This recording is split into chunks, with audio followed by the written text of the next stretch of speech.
और आज मैं आप लोग को नए क्लास के लिए, जो फिलहाल अभी तक मैंने स्टार्ट नहीं किया था, फर्स्ट वीडियो मैं क्लास 12th के लिए दे रहा हूँ। क्लास 12th के लिए केमिस्ट्री और मैथ्स के वीडियोस आपको मेरे इस चैनल पे मिलेंगे और छोटी से छोटी चीज़ों को भी मैं समझाने का पूरा पूरा प्रयास करूँ। आशा ही नहीं, पूर्ण विश्वास है कि आप मेरे इस कोशिश से बहुत कुछ पाएँगे भी और मेरा सहयोग भी करेंगे। एज़ यूजुअल जैसे मैं हर क्लास के लिए करता हूँ, आपको किसी भी टाइप की कोई समस्या हो, तो आप ज़रूर मुझे कमेंट बॉक्स में बताएँ। आपके हर एक समस्या के लिए मैं 24 घंटे तैयार हूँ और धीरे-धीरे अभी तो मैं इस यूट्यूब पे नया हूँ। एक्चुअली कोशिश तो की थी मैंने पहले, लेकिन फिर अलग-अलग कारणों से वो कोरोना काल का टाइम था जब मैंने ये स्टार्ट किया था। लेकिन उस समय इतना कुछ मैं कर नहीं पाया, फिर स्कूल वगैरह खुल गए तो स्कूल में बिज़ी हो गया।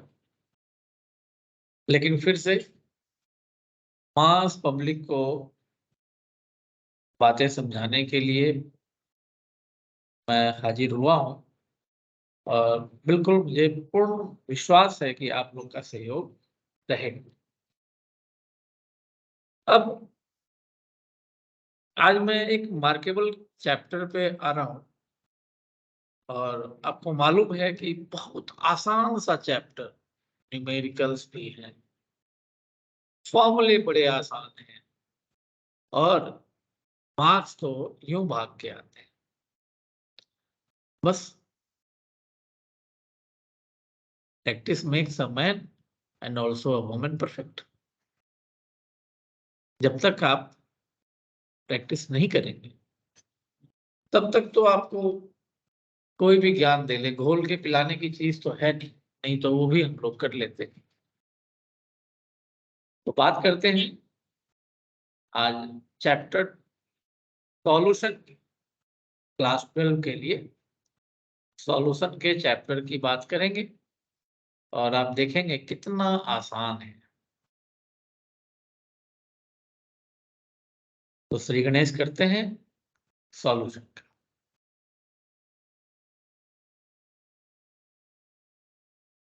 और एक बात और बताऊँ मैं आपको, जितने भी अभी तो कोरोना काल में चैप्टर बहुत सारे रिड्यूस किए गए हैं, टॉपिक्स भी रिड्यूस किए गए हैं। लेकिन मार्क्स गेन करना, अभी तो मैं रिवीजन क्लास दे रहा हूँ आपको, डीपली तो नहीं पढ़ाऊँगा अभी। मैंने सिर्फ कंसंट्रेट उन्हीं पे करना है, जो आपको मार्क्स अच्छे दे सके। और मैं वही बात कह रहा हूँ आपसे कि अगर आप छोटी-छोटी बातों को जो मैं समझा रहा हूँ आपको अगर करेंगे, श्योर है आप पेपर के बाद वापस कमेंट करेंगे कि यस सर, आपने जो कहा था हमने किया और उसमें हमें मार्क्स मिले। ये कोई भविष्यवक्ता नहीं हूँ मैं, ये सब एक्सपीरियंस के बेस पे होता है। इतने सालों से बोर्ड की क्लासों को पढ़ाते-पढ़ाते एक एक्सपीरियंस है, क्योंकि हर साल हमें यही देखना होता है। तो आते हैं अपने चैप्टर पे, सॉल्यूशन पे। अब आप देखिए, छोटी क्लास में हमने पढ़ा है, बात कर रहे हैं हम बाइनरी सॉल्यूशन की और बाय का मतलब 2 होता है। बाइनरी सॉल्यूशन एंड बाय का मतलब 2, यानी जिसमें 2 चीज़ें मिक्स होती हैं। और उन 2 चीज़ों में हमने क्या देखा है कि एक की मात्रा कम होती है और एक की मात्रा ज़्यादा होती है। जिसकी मात्रा कम होती है, जिसकी क्वांटिटी कम होती है, दैट इज कॉल्ड सॉल्यूट। और जिसकी क्वांटिटी ज्यादा होती है उसे हम कहते हैं सॉल्वेंट। अब देखिए ये अलग अलग टाइप के क्लासिफिकेशन है। जब सॉल्यूट सॉलिड हो और सॉल्वेंट भी सॉलिड हो, यानी जो स्टेट ऑफ मैटर हमने पढ़ा है, सॉलिड लिक्विड गैस, तीन ही स्टेट होते हैं मैटर के। तो उनके बेस पे कभी सॉलिड में सॉलिड मिक्स हो गया, कभी लिक्विड में सॉलिड मिक्स हो गया। तो इस तरह से अलग अलग इसके एग्जाम्पल्स हैं जो आप देख सकते हैं। इसके बाद दो बातें और कर लेते हैं, एक्वस सॉल्यूशन और नॉन एक्वस सॉल्यूशन की। Aqueous solution, aqua, aqua means water होता है। आपने नाम सुना है ना, एक्वा गार्ड देखा भी है, यूज भी कर रहे होंगे। एक्वा गार्ड जो हम लगाते हैं प्यूरिफाई करने के लिए, तो एक्वा मतलब वाटर होता है, गार्ड मतलब उसकी रक्षा करने वाला। यानी एक्वस सॉल्यूशन वो होते हैं जिसमें वाटर का अमाउंट होता है, और जिसमें वाटर का अमाउंट नहीं होता, जिसमें सॉल्वेंट एज अ वाटर नहीं होता, that is called non aqueous solution. अब अनसैचुरेटेड सॉल्यूशन, सैचुरेटेड और सुपर सैचुरेटेड सॉल्यूशन क्या होते हैं? देखिए एक छोटा सा एग्जांपल लेते हैं। वाटर में हमने शुगर मिक्स करना है, शिकंजी बनाते हैं ना।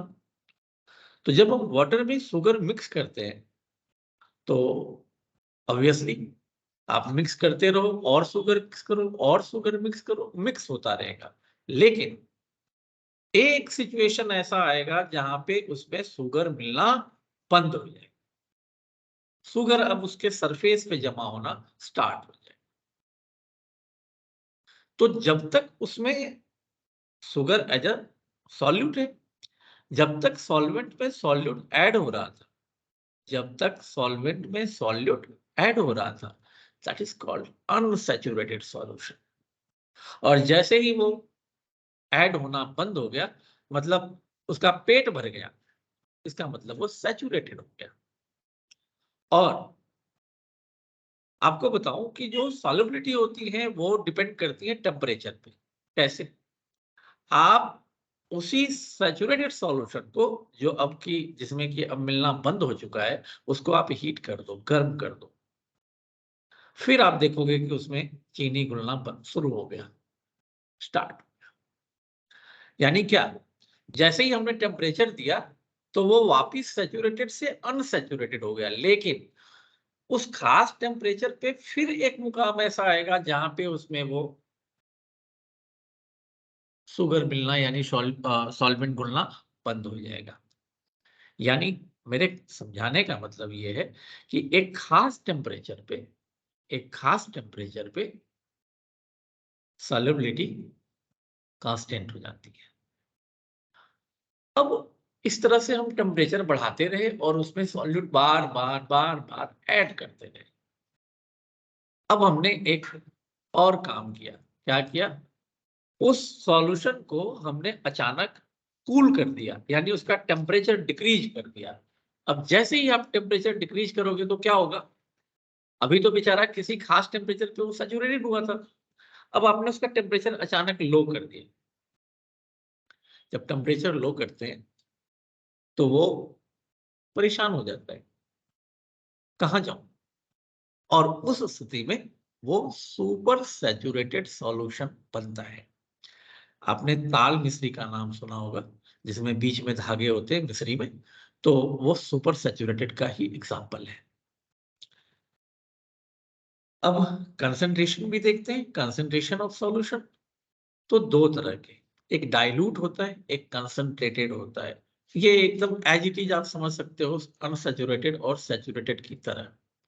डाइल्यूट सॉल्यूशन वो होते हैं जिसमें, पहले समझते हैं कंसंट्रेटेड क्या होते हैं। कंसंट्रेटेड का मतलब प्योर होता है, जो भी सॉल्यूशन प्योर है उसमें कुछ भी मिक्स नहीं है, वो कंसंट्रेटेड।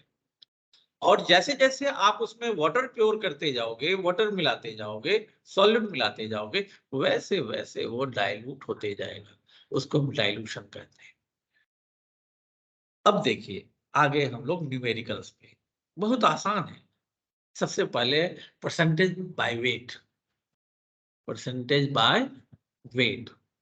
यानी कि वेट का परसेंटेज। किसका भाई? कम कौन है? सॉल्यूट कम है या सॉल्वेंट कम है? सॉल्यूट कम है। अभी मैंने बताया आपको कि सॉल्यूट का अमाउंट कम होता है, सॉल्वेंट का अमाउंट ज्यादा होता है।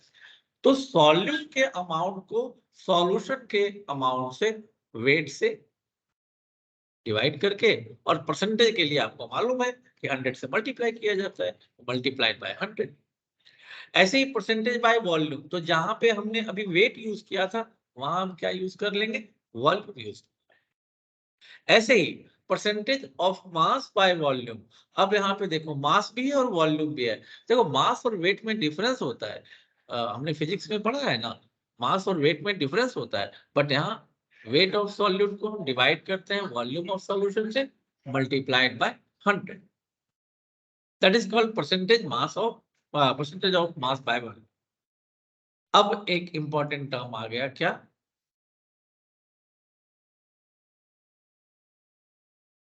मोल fraction, defined as the ratio of. Mole fraction को समझना है। उस मोल फ्रैक्शन को समझने से पहले मोल्स को समझना है। नंबर ऑफ मोल्स कैसे निकालते हैं? Mass upon given mass upon molecular mass. Mass जो निकालना होता है, इसमें वो शो नहीं कर रखा है, बट आप नोट कर लेंगे कि number of moles is equal to given mass upon molar mass. Molar mass जानते हैं कैसे निकालते हैं? जैसे कार्बन डाइऑक्साइड का निकालना है मोलर मास, तो कार्बन का 12 होता है, ऑक्सीजन का 16 होता है, दो ऑक्सीजन है, तो 12 प्लस 16 इंटू 2 32, और 12 को ऐड करेंगे 44 हमारा क्या आ जाएगा? Molar mass. तो given mass upon molar mass इसका मोल। अब देखिए आपने दो ही सॉल्यूशन, बाइनरी सॉल्यूशन की बात कर रहे हैं ना, एक सॉल्यूट है एक सॉल्वेंट है। तो सॉल्यूट का भी हमने नंबर ऑफ मोल निकाल लिया और सॉल्वेंट का भी निकाल लिया। सॉल्यूट का भी निकाल लिया नंबर ऑफ मोल्स, और सॉल्वेंट का भी निकाल लिया। तो अब ये देखिए यहाँ पे शो कर रहा है बाइनरी सॉल्यूशन के लिए, मान लीजिए ए एंड बी। अगर number of moles N a और एन बी है, तो जब हम मोल फ्रैक्शन ए का निकालेंगे, देखना बेटा ध्यान से यहाँ पे, जब हम ए का निकालेंगे तो हम क्या लिखते हैं? एन ए, यानी कि number of moles of A upon total number of moles, N A plus N B कर दिया ना नीचे। ऐसे ही जब हम बी का मोल फ्रैक्शन निकालेंगे तो नंबर ऑफ बी ऊपर हो जाएगा और टोटल नीचे आ जाएगा। So simple. एक चीज याद रखना है, बाइनरी सॉल्यूशन है, बार बार मैं बता रहा हूं, तो दोनों के मोल फ्रैक्शन का सम 1 होता है। कई बार 1 मार्क्स क्वेश्चन में, जो ऑब्जेक्टिव क्वेश्चन हम तो बढ़ ही गए हैं, तो ऑब्जेक्टिव क्वेश्चन में ये पूछा जाता है, किसी एक का दे देगा आपको मोल फ्रैक्शन, दूसरे का पूछ देगा, तो उसको 1 में माइनस कर देना है। So simple. अब देखते हैं पार्ट्स पर मिलियन, पीपीएम। नाम से ही सब पता लगता है। क्या है ना कि आजकल हम लोगों की संस्कृति ही बदल गई है, रे बे और ये वो, जो अपने रीजनल लैंग्वेज है वो यूज करते करते, और हम जो बुक के लैंग्वेज है वो भूल गए हैं। अब देखते हैं, तो पीपीएम, पार्ट्स पर million, number of parts of the component. Component में कुछ भी हो सकता है, सॉलिड भी हो सकता है, सॉल्यूशन भी हो सकता है, और total number of parts of the all component of the solution. और उसको, चूंकि बिलियन की बात है, तो 10 टू द पावर 6 से मल्टीप्लाई, जब परसेंटेज निकाल रहे थे तो 100 से मल्टीप्लाई किया था, मिलियन है तो 10 की पावर 6 से मल्टीप्लाई कर दिया। So simple. अब देखते हैं मोलरिटी। मोलरिटी, मोलरिटी, नॉर्मलिटी, इन तीन पे, और एक मोल फ्रैक्शन पे, 4 पे एकदम हाथ जोड़ के विनती कर रहा हूं, न्यूमेरिकल्स पे करना ही करना है, फायदे में रहेंगे, है ना? वो धमकी वाली बात नहीं है, एकदम सिंपल सी कि कायदे में रहेंगे तो फायदे में रहेंगे। जब आप लीगल तरीके से पढ़ेंगे तो आप बिल्कुल फायदे में रहेंगे। तो बात कर रहा था मैं किस चीज की? मोलरिटी की। और देखना आप, मोलरिटी को हम डिनोट करते हैं कैपिटल एम से, और जब कैपिटल एम से डिनोट करते हैं तो इसका फॉर्मूला क्या होता है? Number of moles of solute upon volume of solution in litre. Solution in litre. छोटी छोटी बातों को ध्यान में रखना है। आपको कंफ्यूज करने के लिए क्वेश्चन में वो किलो लीटर में रह सकता है, तो किलो लीटर को हमें मालूम है ना लीटर में कैसे बदलते हैं, 1000 से मल्टीप्लाई करते हैं। अगर लीटर में है तो बल्ले बल्ले। तो number of moles of solute और upon volume of solution in litre. ज्यादा दिमाग नहीं लगाना इसमें, बस ये फॉर्मूला इतना दिमाग में रखना है। अब हम आ जाते हैं मोलैलिटी। मोलैलिटी कहाँ गया? मोलैलिटी आओ भाई, मोलैलिटी भाग गया।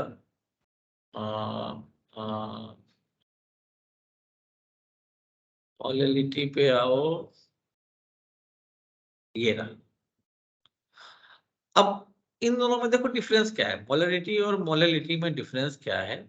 जहां पे आपने मोलैरिटी में आपने देखा कि number of moles of solute और नीचे वॉल्यूम, और जब हम बात करते हैं मोलैलिटी की तो वहां पे मास ऑफ सॉल्यूट इन ग्राम तो होता है, लेकिन यहाँ पे जो मॉलिक्यूलर वेट यूज आता है, ना कि यहाँ वॉल्यूम यूज आता है। Molecular weight in in in kilogram,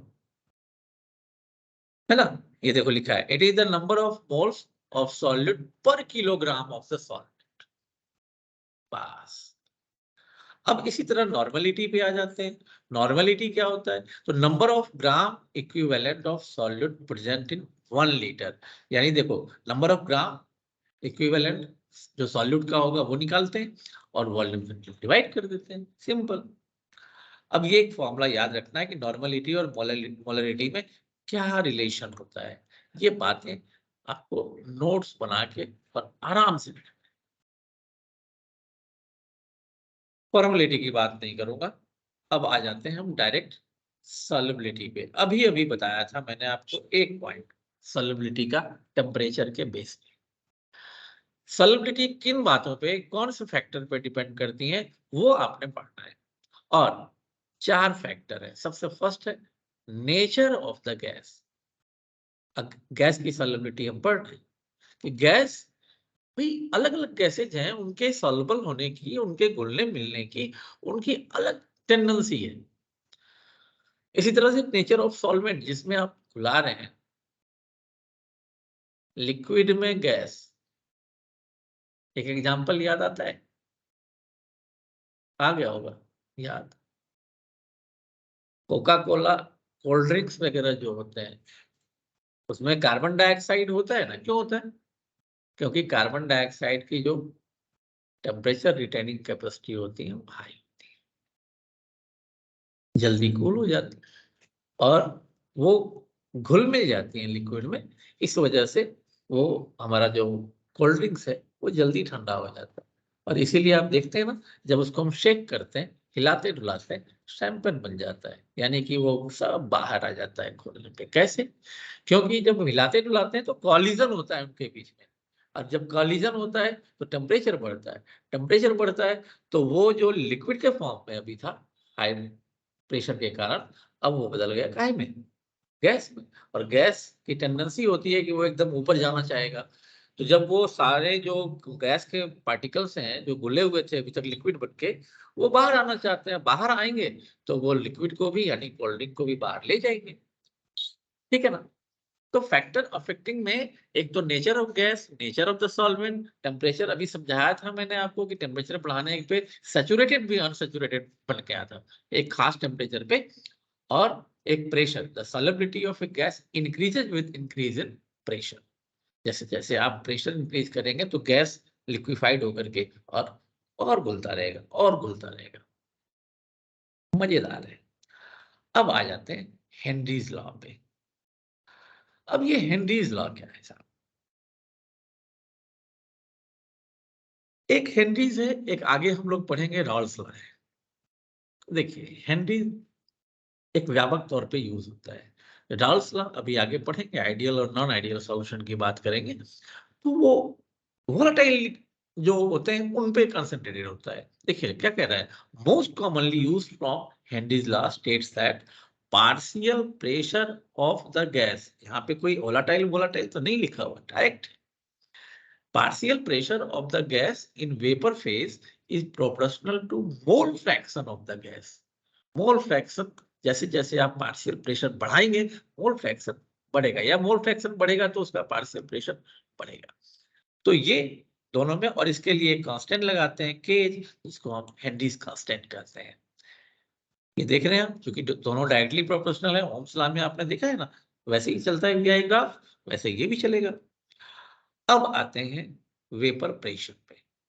तो the pressure exerted by the vapour molecule above the liquid surface in equilibrium, equilibrium के स्टेट में जितना प्रेशर क्रिएट होता है लिक्विड के surface, that is called vapour pressure.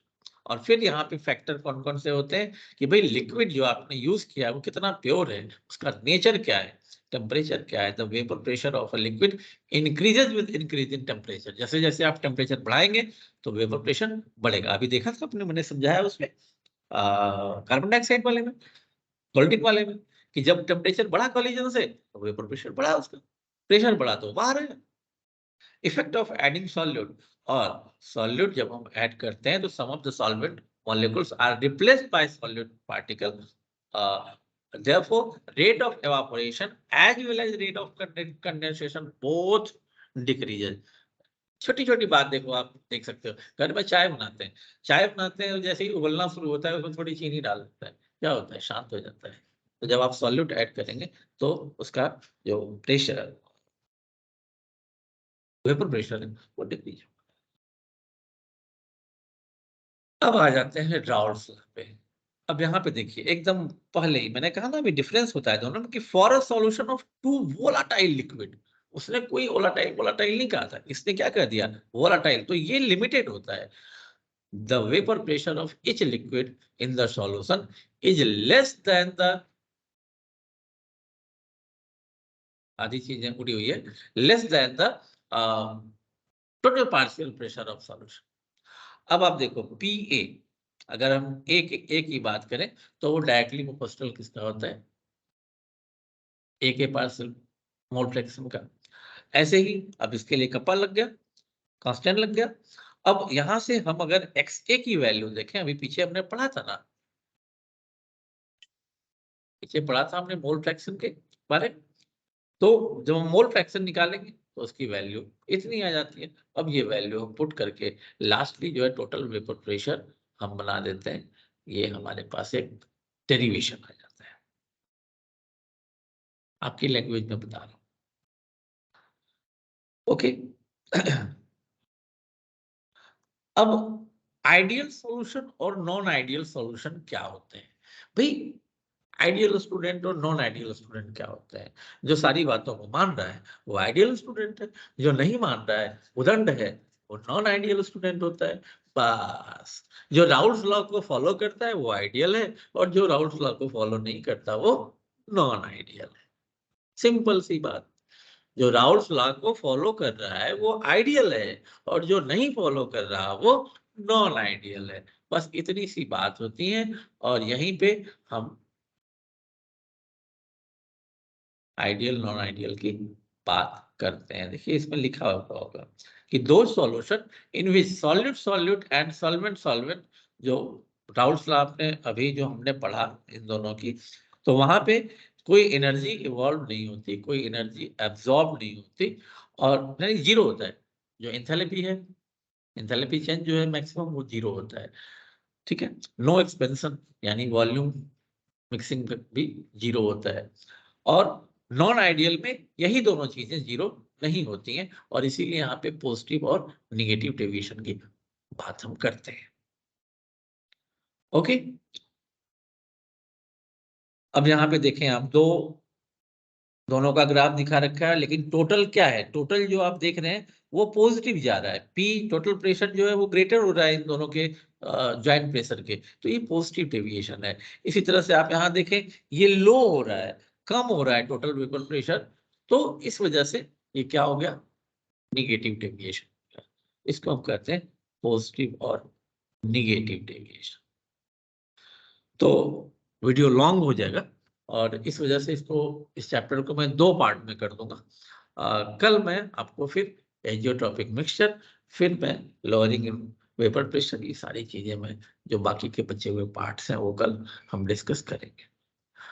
मैं फिर से कह रहा हूँ, आप सॉल्यूशन के चैप्टर में जो थ्योरेटिकल पार्ट है, जो जो मैंने बताया है, आप उनको करें। और जो न्यूमेरिकल्स मैंने molality, mole fraction, number of moles, ये सारी चीजें निकालने के लिए उनको करें। एकदम श्योर है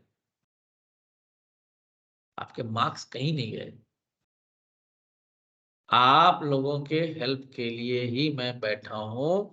और अभी तो बोर्ड टाइम के एटेंशन मैंने स्टार्ट किया है, लेकिन आप देखेंगे आपके आगे के भी कोर्सेज के लिए मैं बिल्कुल to the point, topic wise आपको देता रहूंगा। गुजारिश है, हेल्प करें। और हेल्प और किसी चीज से नहीं, बस लाइक शेयर करते रहें, क्योंकि ऑडियंस जितनी होती है उसी के अनुसार से बातों को हम रखते हैं। एक क्लास खाली हो, 2 एक बच्चे हो, पढ़ाने में मजा नहीं आता। लेकिन जब क्लास भरी हुई हो, आनंदमय, जोश, टॉपिक्स, मजा आ जाता है। तो ज्यादा से ज्यादा लाइक और शेयर करें। और आपकी प्रॉब्लम के लिए मैंने पहले भी बोला, अब भी बोल रहा हूँ, 24 आवर में अवेलेबल हूँ आप लोग के लिए। तरीके भी मैं निकालने की कोशिश कर रहा हूँ अभी, कि कैसे मैं आपको शेयर पॉइंट पे या टेलीग्राम पे कुछ ऐसा मैं आपको दूंगा जहाँ पे कि मैं आपसे डिस्कस कर पाऊँ और हर चीज़ों का सॉल्यूशन दे पाऊँ। तब तक के लिए इजाज़त दें, और कल फिर मैं बाकी के बचे हुए चैप्टर को पूरा करूँगा। अभी के लिए इतना ही। जय हिंद।